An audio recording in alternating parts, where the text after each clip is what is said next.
Hi friends, welcome to our channel. ఈరోజు topic ఏంటంటే మీసాల పిల్ల అని చెప్పేసి మన శంకర్ వరప్రసాద్, మన బాస్ మెగాస్టార్ చిరంజీవి గారి సినిమా నుంచి ఒక మంచి మెలోడీ సాంగ్ రావడం జరిగింది. సో వాళ్ళు 4 కేటగిరీస్గా విభజించారు. మెగా గ్రేస్ అని, దాని తర్వాత అలా టైటిల్స్ పెట్టేసి, సో ఇది మెగా గ్రేస్ అనమాట. సో దానికి తగ్గట్టుగానే ఆ సాంగ్లో బాస్ వేసినటువంటి డ్యాన్స్ కావచ్చు, ఆ మ్యూజిక్ కావచ్చు, బీమ్స్ ఇచ్చినటువంటి మ్యూజిక్ కావచ్చు, అసలు బాస్ స్టెప్స్ అయితే, బాస్ లుక్స్ కానీ అవన్నీ కూడా టాప్ నాచ్ ఉన్నాయి, ది బెస్ట్ ఉన్నాయి. సో ఈ యొక్క సాంగ్ మీద సోషల్ మీడియాలో కావచ్చు, లేకపోతే యూట్యూబ్ ప్లాట్ఫామ్లో కావచ్చు, చాలామంది రకరకాలుగా కామెంట్స్ చేస్తున్నారు, నెగిటివ్గా మాట్లాడుతున్నారు, ఏడుస్తున్నారు. గత 35 సంవత్సరాల నుంచి ఎలాగో ఏడుస్తున్నారు. సో ఇప్పుడు కూడా ఏడుస్తున్నారు. ఏజ్కి తగ్గ పాత్రలు చేయట్లేదు చిరంజీవి, ఇంకా నీకు సినిమాలు అనవసరం, నువ్వు ఆపేసేయి, బాలయ్య చూడు, రజనీకాంత్ చూడు, కమల్ హాసన్ చూడు, ఎట్లా ఏజ్కి తగ్గ పాత్రలు చేస్తున్నారు, అది ఇదని చెప్పేసి మాట్లాడుతున్నారు. సో నేను వాళ్ళకి చెప్పదలుచుకుంది ఏంటంటే, మెగాస్టార్ చిరంజీవి అనేటువంటి వ్యక్తి సినిమాలకి దూరమై 10 సంవత్సరాలు అయింది. ఆ 10 సంవత్సరాలు రాజకీయ పార్టీ పెట్టకపోయి ఉంటే ఎవర్రా రజనీకాంత్ అనేటోళ్ళు ఫ్యాన్స్. అంత స్టార్డమ్ మెగాస్టార్ చిరంజీవి గారి సొంతం. పార్టీ పెట్టి మధ్యలో చిన్న డిస్టర్బెన్స్ అయ్యి ఆయన వ్యక్తిత్వానికి పాలిటిక్స్ అనేవి సెట్ కాదు అని చెప్పేసి ఆయన గ్రహించిన తర్వాత పార్టీకి దూరంగా ఉన్నాడు. ఆయన ఏ రాజకీయ పార్టీతో సంబంధం లేకుండా మళ్ళీ ఆయన మెగా 150తో రీఎంట్రీ ఇచ్చారు. అసలు మెగాస్టార్ చిరంజీవి గారు చేస్తున్నటువంటి చిత్రాలు మనం చూసుకుంటే, మెగా 150 తర్వాత కథల్లో వేరియేషన్ ఉంది. కాబట్టి పాత్రల్లో ఆయనకి ఏదైతే సూట్ అవుతుందో, ఆయన బాడీ లాంగ్వేజ్కి, ఆయన గతం ఎలా అయితే ఒక కమర్షియల్ హీరోగా ఆయన సినిమా ఇండస్ట్రీలో ఎదిగారో, ఆయన బలాలు, ఇప్పుడు సైరా నరసింహారెడ్డి అనేది ఖచ్చితంగా ప్రయోగం అని చెప్పేసి అనుకోవాలి. త్రిపురం గారు ఒక మాట చెప్తారు సైరా నరసింహారెడ్డి ఇంటర్వ్యూలో, చిరంజీవి గారు ఆయన బలాలను పక్కన పెట్టి చేసినటువంటి సినిమా. ఇంతకీ ఆయన బలాలు ఏంటి, ఆయనలో ఉండే బలాలు ఇతర హీరోల్లో ఆయనతో కంపేర్ చేసుకోదగ్గ హీరోల్లో లేవు, అవి చిరంజీవి గారిలో ఉన్నాయి. అవి ఏంటంటే, ఇప్పుడు రజనీకాంత్ గారు ఉన్నారు. రజనీకాంత్ గారు ఏంటి, ఆయనకు మంచి స్టైల్ ఉంటుంది, స్వాగ్ ఉంటుంది, ఆరా ఉంటుంది. మెగాస్టార్ చిరంజీవి గారిలో కూడా ఒక మంచి స్టైల్ ఉంటుంది, ఆరా ఉంటుంది.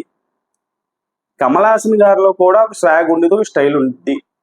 ఆయన క్లాసికల్ డ్యాన్స్ వేస్తారు, రజనీకాంత్ గారికి డ్యాన్స్ రాదు.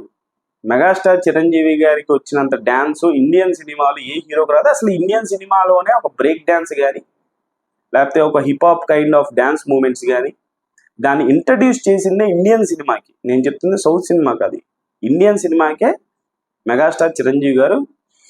ఈ మాట, ఈ స్టేట్మెంటు అమితాబ్ బచ్చన్ గారు కూడా చాలా సందర్భాల్లో చెప్పారు. అందుకే ఆయన్ని కింగ్ ఆఫ్ ఇండియన్ సినిమాగా ఆయన్ని ప్రస్తావించారు. సోషల్ మీడియాలో ఏజ్కి తగ్గ పాత్రలు అంటున్నారు.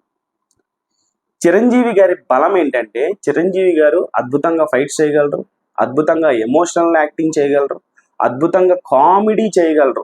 చిరంజీవి గారు చేసినంత కామెడీ రజనీకాంత్ చేయలేడు, కమల్ హాసన్ చేయలేరు, బాలకృష్ణ గారు కూడా చేయలేరు. అలాగే డ్యాన్సులు, చిరంజీవి గారు డ్యాన్స్ చేస్తుంటే ఇంకా దాని గురించి మాట్లాడుకోవడం అనవసరం, అసలు కంపారిజనే లేదు, కంపేర్ చేయకూడదు. ఎందుకంటే వాళ్ళ వరకు డ్యాన్స్ రాదు. చిరంజీవి గారు అంటే మనకి కొన్ని సంవత్సరాలుగా చిరంజీవి అంటే ఏంది, డాన్స్. ఒక డాన్స్ అంటే చిరంజీవి. సో ఖచ్చితంగా అన్ని ఎలిమెంట్స్ ఉంటాయి, అందరిలో ఉండే అన్ని ఎలిమెంట్స్ చిరంజీవి గారిలో ఉంటాయి. కానీ ఎక్స్ట్రా ఎలిమెంట్ ఏంటంటే డాన్స్. అది ఒక చిరంజీవి గారు మాత్రమే చేయగలరు, ఇంకెవరి వల్ల కాదు అది. సో ఖచ్చితంగా అభిమానులు అనేవాళ్ళు ఒక డాన్స్ నెంబర్ ఎక్స్పెక్ట్ చేస్తారు, ఖచ్చితంగా ఎక్స్పెక్ట్ చేస్తారు. ఒక డాన్స్ నెంబర్ అయినా ఎక్స్పెక్ట్ చేస్తారు. Because he's an hero cum dancer. ఎంతోమంది డ్యాన్స్ మాస్టర్లకి ఆయన ఇన్స్పిరేషన్, చాలామంది హీరోలకి ఇన్స్పిరేషన్ ఆయన డ్యాన్స్ అంటే. ఆయన డ్యాన్స్ చూస్తూ పెరిగిన వాళ్ళు చాలామంది హీరోలు ఇప్పుడు లిటరల్గా ఆఫ్టర్ మెగాస్టార్ చిరంజీవి గారు ఈ జనరేషన్లో డ్యాన్స్ పరంగా ఎంతోమందికి ఇన్స్పైర్ అయ్యారు. ఆయన ఎంతోమంది డ్యాన్స్, ఇదివరకు అంతమంది డ్యాన్స్ చిరంజీవి గారు ఎరాలో అంతమంది డాన్సర్స్ లేరు, ఏకైక డాన్సర్ చిరంజీవి గారు. ఇప్పుడు ఎంతమంది డాన్సర్లు చూస్తున్నాం మనం, అప్పట్లో ఆయనే కదా. సో ఆయన ఎంత ఇన్స్పైర్ చేసి ఉంటారు నెక్స్ట్ జనరేషన్ని. ఇప్పటికీ స్టిల్ కూడా ఒక డ్యాన్స్ పరంగా ఎంతో మందిని ఇన్స్పైర్ చేసినటువంటి ఒక గొప్ప great dancer of Indian cinema ఆయన. సో ఖచ్చితంగా ఒక డ్యాన్స్ నెంబర్ ఎక్స్పెక్ట్ చేస్తారు. సో అది ఆయన బలం. రజనీకాంత్ గారు చేయలేరు కాదు, ఇంకా డాన్సే రాదు ఆయనకి. కమల్ హాసన్ గారు కూడా చేయలేరుగా. చిరంజీవి గారు వేసినంత డ్యాన్స్ కమల్ హాసన్ గారు వేయలేరు. జస్ట్ ఆయనకి ఏదో ఆయన చిన్న చిన్న స్టెప్లు ఆయన వేస్తుంటారు. ఇంకా బాలకృష్ణ గారి డ్యాన్స్ గురించి ఇంకా ప్రత్యేకంగా చెప్పుకోవాల్సినటువంటి అవసరం లేదు. సో ఆయనకుండే బలాలు ఆయనకుంటాయి, నేను ఎవరిని తక్కువ చేయట్లేదు. రజనీకాంత్ గారి బలాలు రజనీకాంత్ గారి, కమలాసన్ గారి బలాలు కమలాసన్ గారి, బాలకృష్ణ గారి బలాలు బాలకృష్ణ గారి, ఎవరిని తక్కువ చేయట్లా.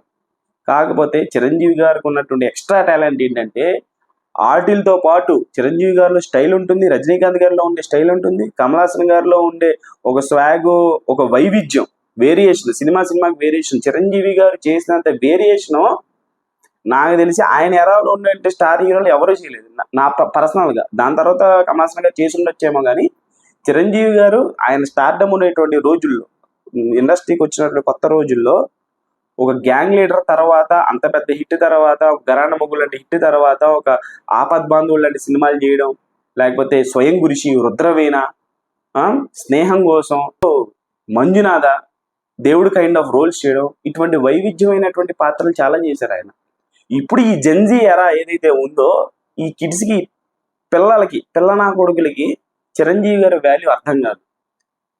చిరంజీవి గారు జస్ట్ ఒక యావరేజ్ సినిమాతోనే సంక్రాంతి సమయంలో వాల్తీర వేరేతో సృష్టించినటువంటి బాక్స్ ఆఫీస్ విజృంభణ, విధ్వంసం ఏంటో ట్రేడ్ మొత్తం గమనించారు, చూశారు. Just average cinema, just comedy అనేది ఒక టేజర్ లాగా చేశాడు ఆయన. దాంట్లో ఫుల్ ఫ్లెడ్జ్డ్ కామెడీ చేస్తే ఆయన కామెడీ ఏ రేంజ్లో ఉంటుందో మనం చంటబ్బాయిలో చూసాము, ఘరానా మొగుళ్ళలో చూసాము, దొంగ మొగుళ్ళు చూసాము, ఇంకా చాలా సినిమాలు ఉన్నాయి అటువంటివి. అన్నయ్య సినిమాలో ఉంటుంది, జై చిరంజీవి వాళ్ళు. ఆయన చేసినంత కామెడీ సెన్స్ ఇండియన్ సినిమాలో ఎవ్వరు చేయలేరు, ఎవరి వల్ల కాదు. పక్కన ఎంతమంది కమెడియన్లు ఉన్నా తినేసాడు ఆయన. అటువంటి కామెడీని బేస్ చేసుకుని ఈ సినిమా వస్తుంది. ఇప్పుడు అనిల్ రావిపూడి గారి స్ట్రెంత్ ఏంటి? Comedy plus mass. ఎక్కువగా కామెడీ, ఆయన సినిమాలో కామెడీ ట్రాక్లు ఎక్కువ ఉంటాయి. అది కొంతమంది నచ్చచ్చు, నచ్చకపోవచ్చు, ఫ్యామిలీ ఆడియన్స్కి నచ్చుతుంది. ఆయన సినిమాలకి ఒక సపరేట్ కైండ్ ఆఫ్ ఆడియన్స్ ఉన్నారు, వెళ్తారు. సో అది ప్రతిసారి ప్రూవ్ అవుతుంది. ఎవరి కోసం సినిమా ఆగదు, ఎవరికి నచ్చకపోతే ఏ సినిమా ఆగిపోదు, ఏ సినిమా రన్ ఆగిపోదు. ఫ్యామిలీ ఆడియన్స్ని ఈ రోజుల్లో సినిమా థియేటర్కి రప్పించడమే ఒక పెద్ద ఫీట్, ఛాలెంజ్ అది. ఆ ఛాలెంజ్ని చాలా సునాయాసంగా ప్రతి సినిమాతో ఆయన ప్రూవ్ చేసుకుంటూ వస్తున్నాడు. సంక్రాంతి సీజన్లో సంక్రాంతి వస్తున్నాం సినిమాను కూడా క్రింజ్ కామెడీ అన్నారు చాలా మంది. కాకపోతే అది ఫ్యామిలీ ఆడియన్స్ నచ్చింది. ఫ్యామిలీ ఆడియన్స్ అటువంటి కోరుకుంటారు, ఎంజాయ్ చేస్తారు ఆ కైండ్ ఆఫ్ కామెడీని. దానికి మనం ఎవరు? ఒక 10 మందికి నచ్చకపోయినంత మాత్రాన సినిమా బ్లాక్ బస్టర్ని ఆపలేరు, సినిమా కలెక్షన్స్ ఎవడ ఆపలేడుగా. ఖచ్చితంగా మనశంకర వరప్రసాద్ అనేది చిరంజీవి గారి బలం, ఆయన బలాల్లో ఒకటైంది కామెడీ. సో ఆ కామెడీని, ఆ డ్యాన్స్ని పర్ఫెక్ట్ వేలో, అసలు ఈ మీసాల పిల్ల సాంగ్లో చిరంజీవి గారి లుక్స్ కావచ్చు, ఆయన ఎంత స్లిమ్ అయిపోయారో, ఆ ఫేస్లో ఆ చార్మింగ్, ఆ గ్రేస్ ఎక్కడికి పోలేదు. అసలు 65 సంవత్సరాలు పైబడినటువంటి వ్యక్తి ఇండియన్ సినిమాలో ఆ ఏజ్లో అంత గ్రేస్తో కొరియోగ్రాఫర్ వేసినటువంటి స్టెప్ని అంతకంటే ఎక్కువగా తన గ్రేస్తో, తన ఎక్స్ప్రెషన్స్తో ఎన్హాన్స్ చేయగలిగినటువంటి వ్యక్తి ఎవడైనా ఉన్నాడు? అసలు 65 సంవత్సరాలు పైబడిన తర్వాత ఇండియన్ సినిమా ఇండస్ట్రీ చాలా మంది రిటైర్మెంట్ తీసుకుంటారు. ఇప్పుడు కూడా ఈ ఏజ్లో కూడా అంతే గ్రేస్తో, అంతే ఆ కైండ్ ఆఫ్ ఒక గ్రేస్ఫుల్ ఎక్స్ప్రెషన్స్తో ఎవడైనా డాన్స్ వేయగలుగుతాడా? సో అది చిరంజీవి గారు, దట్ ఈస్ చిరంజీవి గారికి మనం చెప్పాల్సిన అవసరం లేదు. ఏ సినిమాలు చేయాలో పాత్ర తగ్గ, ఏజ్కి తగ్గ రోజు ఆయనకి తెలుసు. ఆయన స్థాయికి తగ్గట్టుగా ఆయన సినిమాలు చేసుకుంటూ పోతున్నారు. మనశంకర వరప్రసాద్ నుంచి మారుతుంది, బాబీ సినిమా ఉంది, అదొక mass kind of film. So దాని తర్వాత శ్రీకాంత్ ఓడేల డైరెక్షన్లో సినిమా వస్తుంది, అది కూడా ఒక వేరే జానర్. ఖచ్చితంగా ఇప్పటి నుంచి మనశంకర వరప్రసాద్ నుంచి అభిమానులు ఏమైతే కోరుకుంటున్నారో అవన్నీ కూడా చిరంజీవి గారి నుంచి చూస్తానే. చిరంజీవి గారి నుంచి ఖచ్చితంగా ప్రతి సినిమాలో సాంగ్ వస్తుంది. ఆయన డాన్సరు, ది గ్రేట్ డాన్సరు, ఆయన వేసినటువంటి డాన్స్ ఎవడేయలేడు. సో ఆయన బలాలను అయితే పక్కన పెట్టాలని నేను అనుకోవట్లేదు, కోరుకోవట్లేదు. చిరంజీవి గారిని అయితే నేనైతే అలాగే చూడాలనుకుంటా. నేను అలాగే చూస్తూ పెరిగి అలాగే చూడాలనుకుంటున్నా. చిరంజీవి గారి సినిమాలు చేసినంత కాలం ప్రతి సినిమాలో ఒక డాన్స్ నెంబర్ ఉండాలి. ఒక అభిమానిగా, ఒక ఫ్యాన్గా, చిరంజీవి గారి డాన్సులు చూస్తూ పెరిగినోడిగా నేను అది కోరుకుంటాను. అభిమానులందరూ కోరుకుంటారు. ఎందుకంటే ఆయన చేసినట్టు డాన్స్ ఇప్పుడు ఈ వయసులో ఎవడు చేయలేడు, ఎవడి వల్ల కాదు. That's it. అంటే ఇంకెవరు పిల్లబచ్చా నా కొడుకులు కామెంట్లు చేస్తున్నారని చెప్పేసి చిరంజీవి గారి స్థాయి ఏం తగ్గిపోదు. కానీ వాళ్ళకి రిప్లై ఇవ్వడం కోసం నేను ఈ వీడియో చేస్తున్నా. మీరు సినిమాని ఎంత ట్రాల్ చేద్దాం అనుకున్నా, ఏం చేద్దాం అనుకున్నా, మెగా కంబ్యాక్ అనేది ఓజీతో మొదలైపోయింది. దాన్ని మెగాస్టార్ చిరంజీవి గారు మనశంకర వరప్రసాద్తో బ్లాక్ బస్టర్ కాదు, ఇండస్ట్రీ కొడుతున్నారు సినిమా ఇది. ఇండస్ట్రీ గుర్తుపెట్టేసుకోండి నా ఈ మాట. ఇండస్ట్రీ కొడుతున్నారు. సూపర్ రెస్పాన్స్ వస్తుంది ఆ సాంగ్కి. సోషల్ మీడియాలో చాలా మంది రీల్స్ చేసుకుంటున్నారు. That is boss. Boss is always there. Boss is back అని అనవలసిన అవసరం లేదు. Boss is always there in his league. So దాన్ని ఎవడో ఒక్కసారి బాస్కి పాజిటివ్ టాక్ వచ్చింది అని అంటే ఓన్ చేసుకుంటారు. ఎద్దుల బండ్ల మీద వచ్చి పల్లెటూరులో జనాలు సినిమాకి వెళ్తారు. అది బాస్ స్థాయి, బాస్ స్టామినా.